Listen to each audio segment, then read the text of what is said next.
In the 5-minute teacher, I talk about screencasting, and I want to show you how to do that. So let's say that I want to teach my students how to use Banner Now, a really great program that they can create cool banners for projects.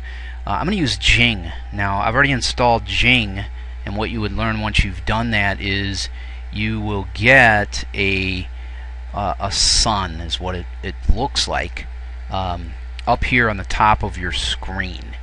And we're going to when you hover over that, you see it pops down. It gives you some options, and this one over here is capture. So when I click on capture, it gives me these crosshairs, and this is real easy to use. I can just pull these down, and it shows the size when I pull them down. So if I just click on that, and now my cursor changes, and I can move this around. So incidentally, I'm using Camtasia Studio to produce this video about Jing. Both of them are made by the same company. So, but Jing is just a little easier to use. It's a little less sophisticated. You have less time to create your stuff. So let's say I've sized this up, and I've got what I want. Then I'm ready to go, and all I would do then is it gives me this little palette at the bottom of the screen. I want to make sure this is in my screenshot, and I've got capture image, so I could just take a picture of it if I wanted to. And this is an option if you have an interactive whiteboard. You might take pictures and save them and then put them on your whiteboard slides, and you could do it that way. But if you want to, you can capture the video, and this is what I'm doing right now. As I create this in Camtasia, I've done the same thing. I've kind of opened it up and I've clicked record the screen, and this one it's just capture video, and once I do that it gives me a countdown and I'll be underway. And I'm going to pause that because I don't want to get feedback on this particular video. And you can choose your mic, so maybe if I mute that, that'll help.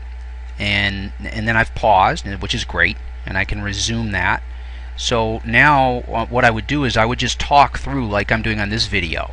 So I'd click create banner. I would talk through how to do this for my students, and it's real easy to do. So what I would do is I would create a banner, and that way they would see it being done, and then I would put that on my classroom website, and whenever they needed to do it, or for students who are absent, it's fantastic, they can just access that video. Now once that's done, I just click finish, and now Jing brings this up, and I can play it back, and it'll show me what it looks like. So there's my recording, and then I can name it down here, and I would name it Banner Now, and I can save that. I can share it immediately, and this is pretty handy. If I click on share to screencast, it'll upload it to a screencast.com account, and then from there I can download it. I can do a variety of things. I can get a code and put it on my website. So that's how Jing works. It's a really fantastic program, and I'm just going to go ahead and cancel it out. And that is how to use Jing to create a screencast. So give it a try.